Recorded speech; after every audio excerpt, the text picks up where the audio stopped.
de historiadores, era 12 quilômetros de distância, e esses dois discípulos estavam voltando para Emaús, depois das festas, depois de tudo que havia acontecido em Jerusalém. Depois de tudo que havia acontecido, tipo o quê?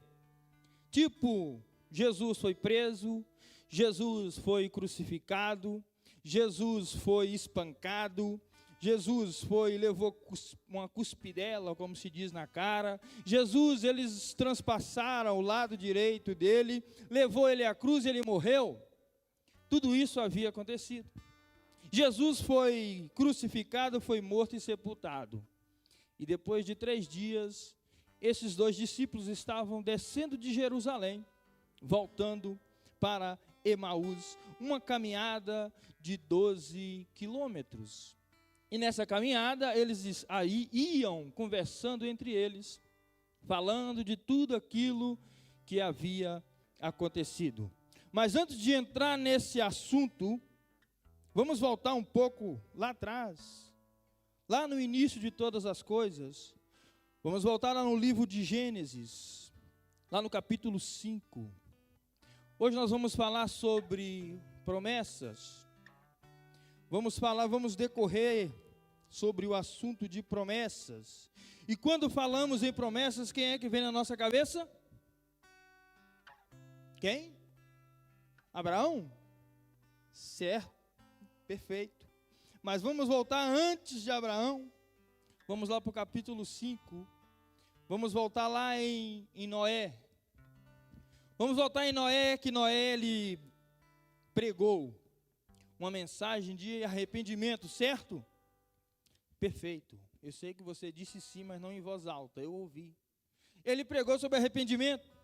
Mas antes de Noé, havia alguém que pregava sobre arrependimento?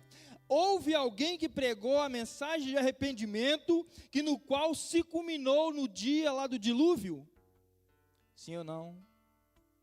Agora eu fiquei preocupado, eu não ouvi vocês falar. Antes de Noé, alguém pregou a mesma mensagem? Deu o mesmo alerta? Deu. Quem foi? Não sabem? Quem era o pai de Noé? Lembram? Não? Era Lameque. E Lameque pregou. 120 anos. Lameque pregou a mesma mensagem, que Deus ia castigar o povo.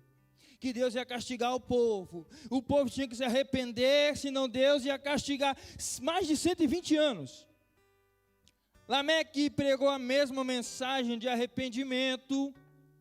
E o povo ouviu a mensagem. Se calhar no princípio, no início, até deram ouvidos.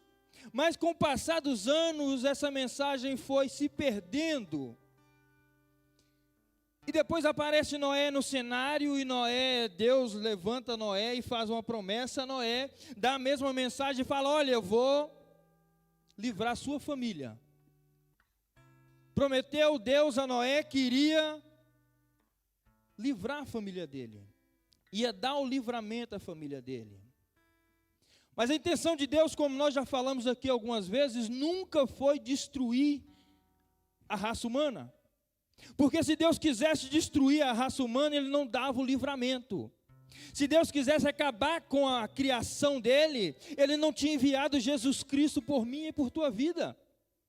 O interesse de Deus nunca foi destruir a raça humana, mas corrigir. Diz a palavra que Ele corrige aquele que Ele o ama.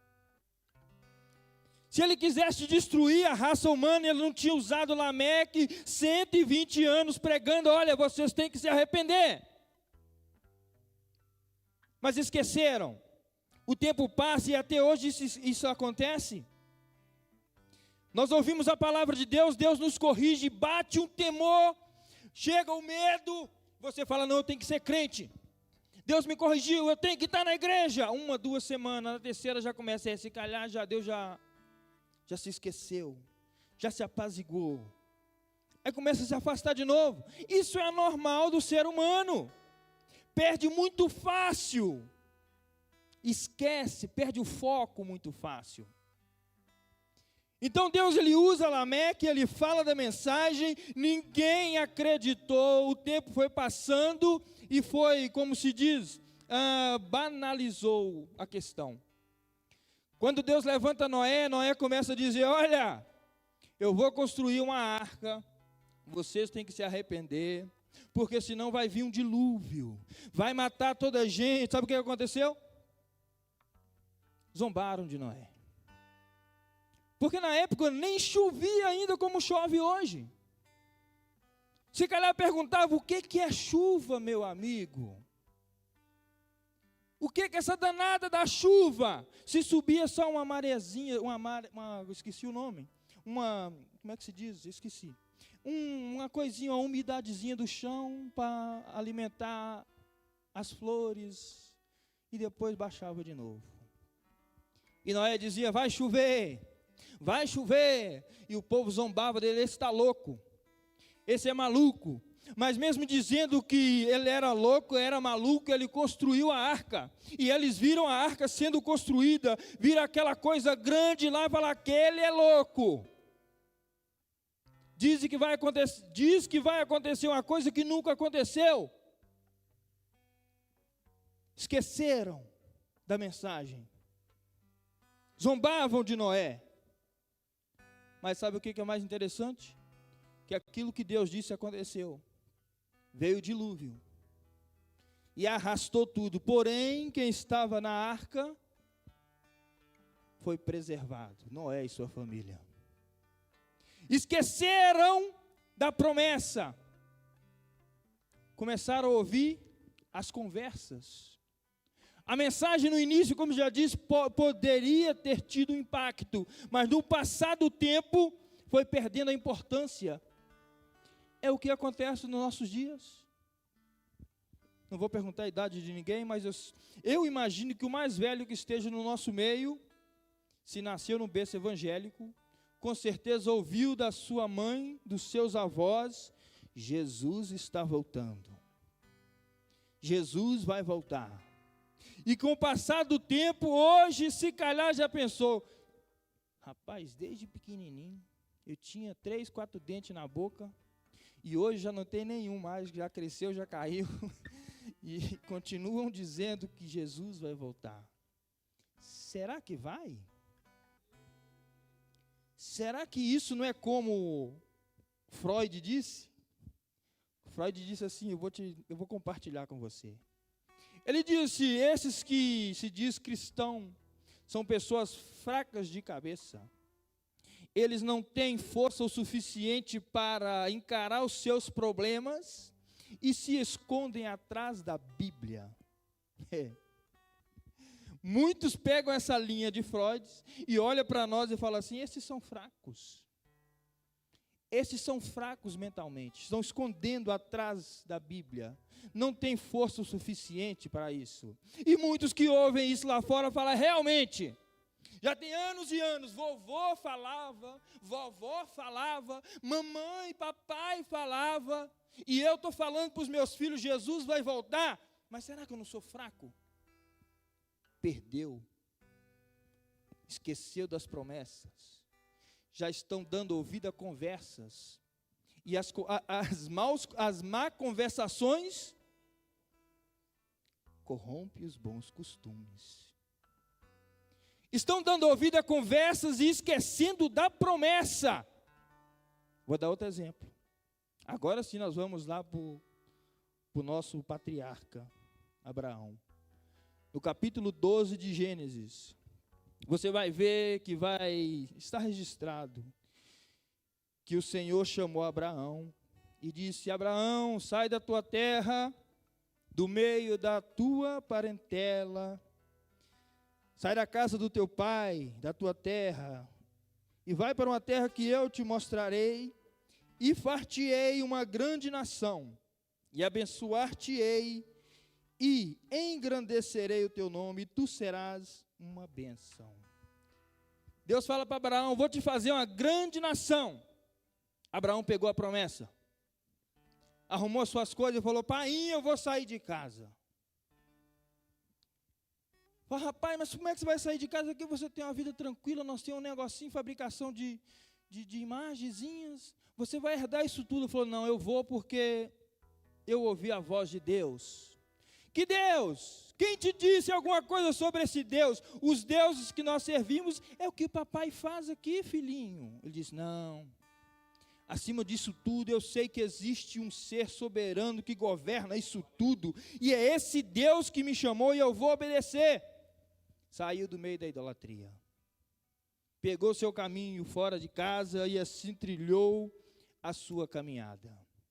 E Abraão, seguindo a promessa de Deus, ele sai, e nessa época ele tinha 75 anos. Ele sai da casa do pai dele. Ele desce ao Egito e Deus com ele. Ele volta, depois vai de novo ao Egito e Deus com ele.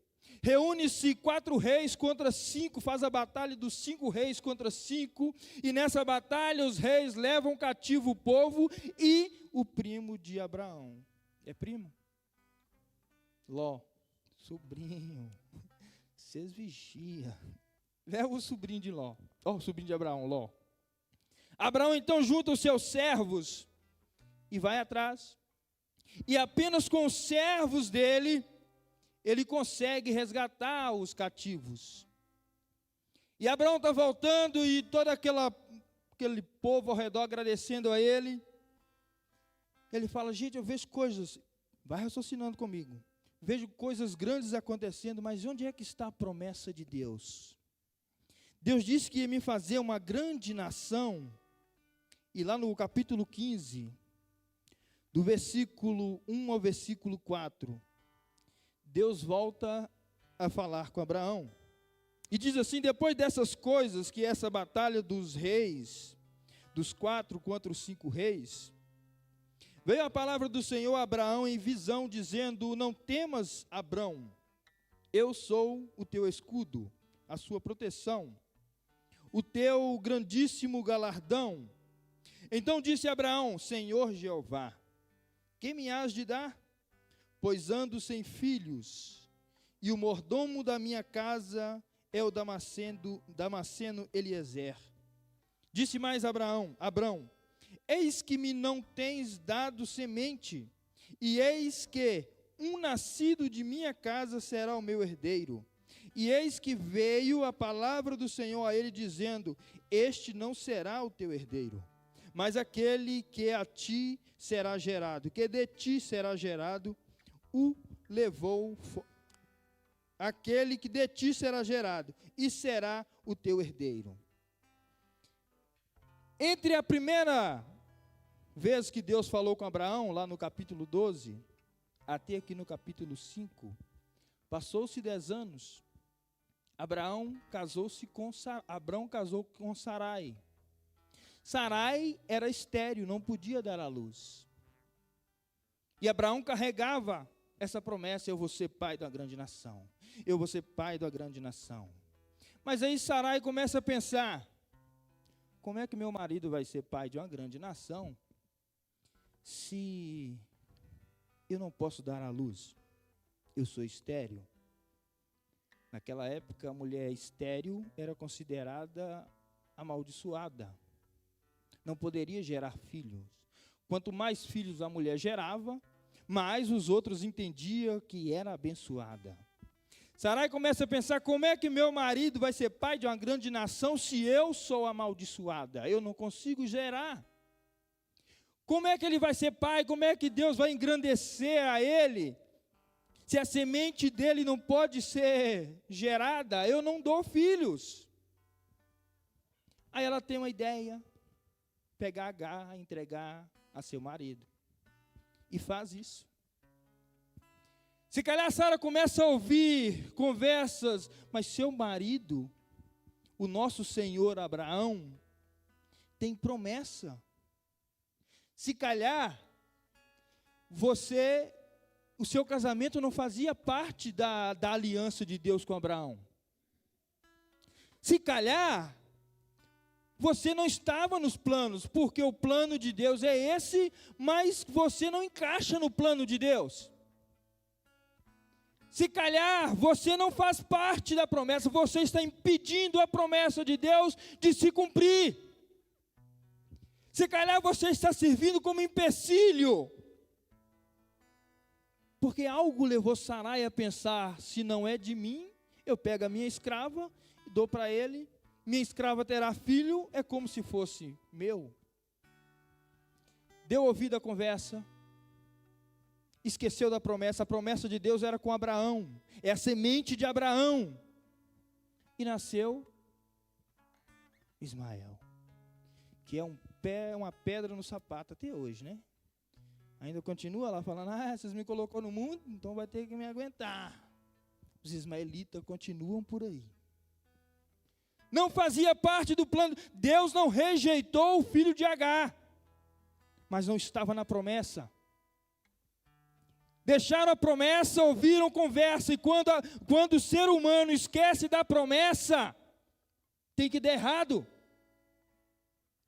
Algo de errado vai acontecer, porque Deus não é homem para que minta, e nem filho do homem para que se arrependa. Se a promessa tarda, a falha não está em Deus, mas está no homem. Deus não entrega a promessa na mão de pessoas desqualificadas, mas tem um tempo determinado para aquilo acontecer. Esqueceram a promessa, tentaram criar um atalho para as bênçãos de Deus chegar, para Abraão ser conhecido como pai de nações. E depois de tudo isso que vem o filho da promessa, que é Isaac. Precisou de Abraão ter 10, 15, 20 filhos para ser conhecido como pai de uma grande nação? A promessa de Deus não precisa da matemática do homem.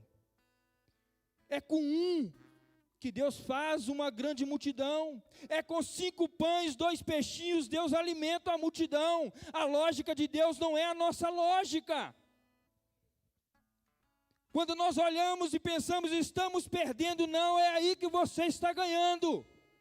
Quando você olha e fala, eu estou fraco, Deus fala, não, quando você se sente fraco, é porque eu estou crescendo em ti.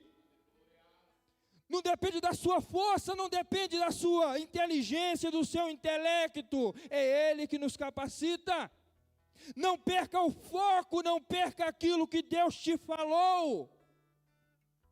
Porque quando você perde o foco, alguma coisa vai atrapalhar o andamento da coisa. Agora voltamos a Lucas. Está os discípulos voltando. É discípulos. Os discípulos acompanharam, os discípulos conheciam. Os discípulos estiveram com Jesus.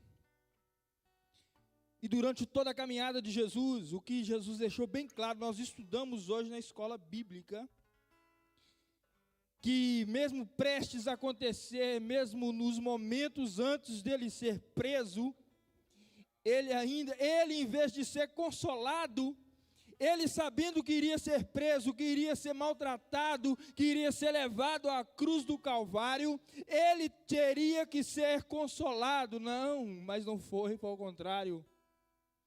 Ele, sabendo do que ia acontecer, procurou os seus discípulos e consolou a eles. João capítulo 14.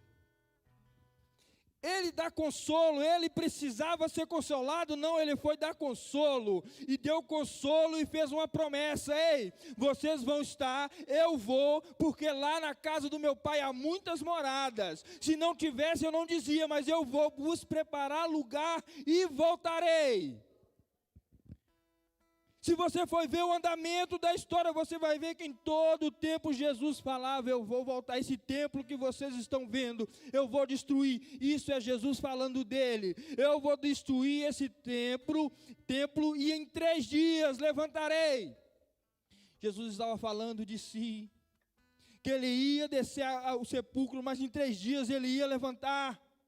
Em todos os momentos, em toda a sua caminhada, em todos os seus sermões, ensinamento que ele dava para os seus discípulos, Ele deixava claro: ei, eu vou, mas eu voltarei. Ei, eu vou, mas eu voltarei. No terceiro dia eu vou voltar. Eles viram Jesus transformar água em vinho. Eles viram Jesus dar vista ao cego, levantar paralítico, ressuscitar mortos, dar saúde a quem estava doente. Tinha tudo para acreditar que estava dentro do plano, que estava dentro da promessa. Mas aí Jesus é levado preso. Jesus é levado, é maltratado, vai para a cruz do Calvário. Jesus tinha falado tudo isso, foi para o sepulcro. Depois de 3 dias, elas vão ao sepulcro, já não está lá ninguém. Voltam e diz para os discípulos: olha, Jesus não está lá. Isso tudo, esses 2 discípulos que estavam indo para Emaús sabiam. Jesus não está lá. Era só voltar e falar: mas ele nos falou que isso ia acontecer. Ele disse que ia ressuscitar no terceiro dia. Mas não. Ouviram e pegaram o caminho de 12 quilômetros e conversavam um com o outro. Você viu o que aconteceu? Mataram o Filho de Deus. Você viu o que aconteceu? Aquele que nós depositamos todas as nossas confianças, aquele que nós esperávamos que ia ser o nosso libertador. Rapaz, eu tinha certeza que Jesus ia nos dominar, ia nos livrar. Eu tinha certeza que Jesus era a solução para os nossos problemas. O que será de nós agora? Ele já não está aqui. Aquilo tudo que nós acreditamos foi por água abaixo, foi pelo ralo. O nosso Deus, aquele que nós achamos, chegamos a pensar que era o nosso libertador, morreu. Onde foi que nós confiamos, depositamos nossa fé? Em momento algum. Vai ler a história que você vai ver. Eles tocaram no assunto: rapaz, ele ressuscitou, ele já não está no túmulo. Rapaz, ele é poderoso, ele fez grandes coisas, ele verdadeiramente é filho de Deus. Em nenhum momento lembraram das promessas, mas já estavam dando ouvido às conversas. Jesus morreu, Jesus morreu, Jesus morreu. E Jesus, sabendo, se aproximou deles.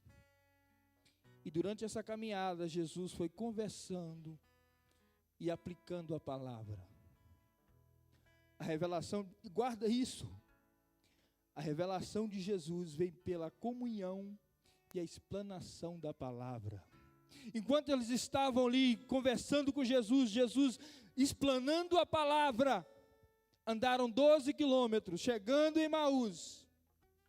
Ele fez que ia passar os discípulos. Você conhece a passagem bíblica? Os discípulos convidaram ele a entrar. Entraram, sentaram à mesa, continuaram a conversa. E quando Jesus pegou o pão e partiu, o coração deles ardia. Já não estavam sozinhos. Aí lembraram das promessas. Rapaz, quando ele falava, você não sentia algo diferente no seu coração? Ele estava conosco, ele passou lá em casa, como diz a canção. Sabe o que eu quero dizer para você nessa noite? Não perca o foco daquilo que Deus preparou para você. Não perca o foco das promessas de Deus na tua vida.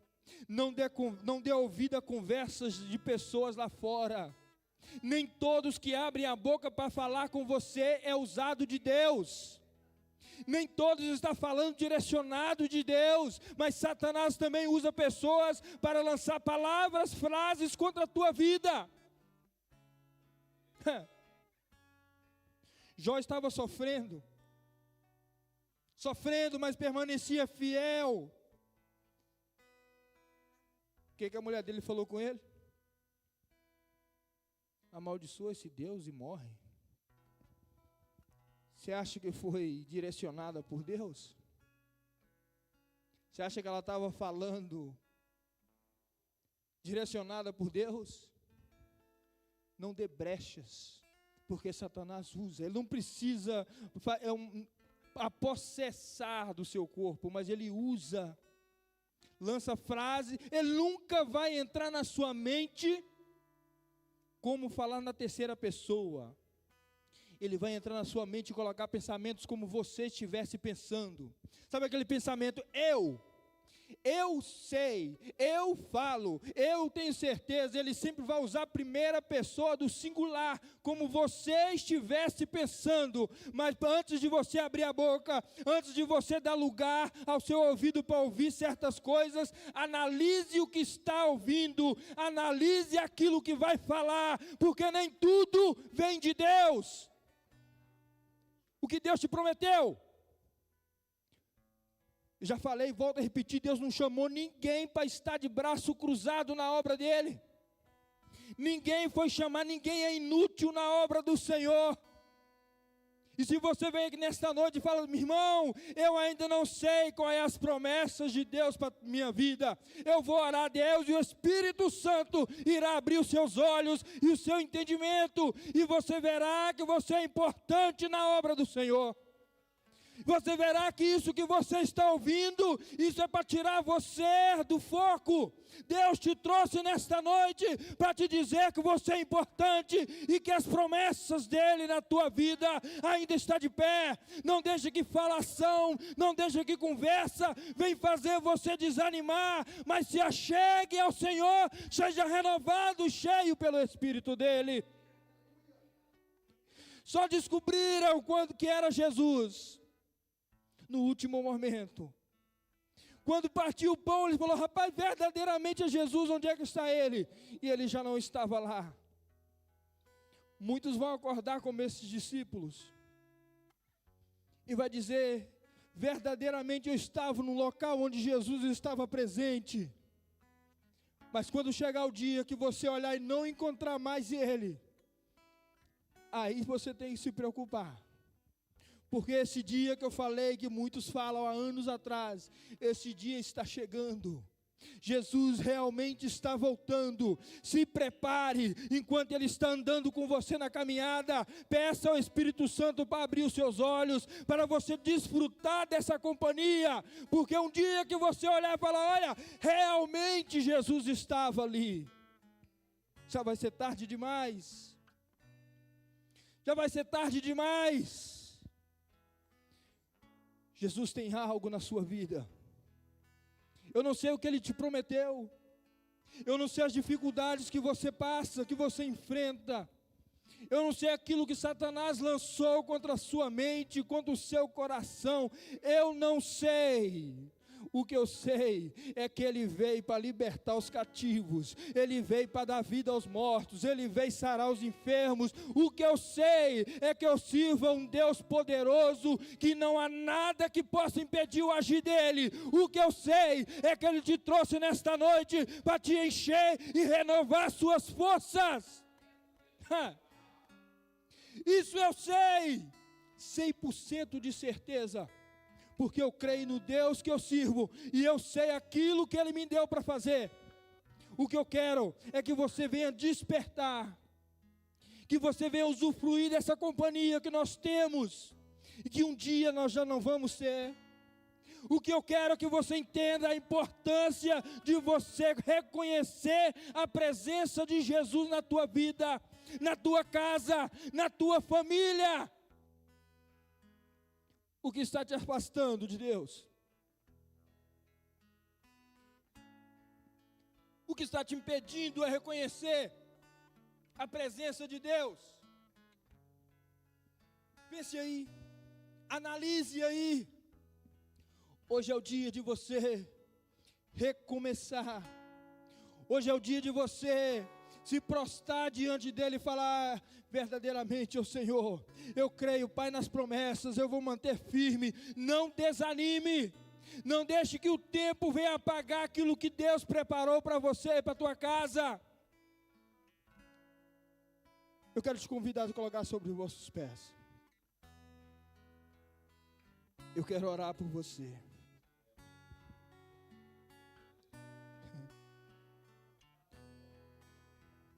Satanás está tentando fazer você esquecer daquilo que você já viu Deus operar, das maravilhas que você já viu Ele operar, como os discípulos descendo para Emaús. No versículo 22, vai dizer que as mulheres dentre eles relataram que Jesus já não estava no túmulo, mas nem sabendo que Jesus não estava lá, eles não voltaram a pensar na promessa, que Jesus é a nossa promessa. Deus nos prometeu, e Ele enviou a solução para nós, que era Jesus Cristo, é a nossa salvação. Pensa aí.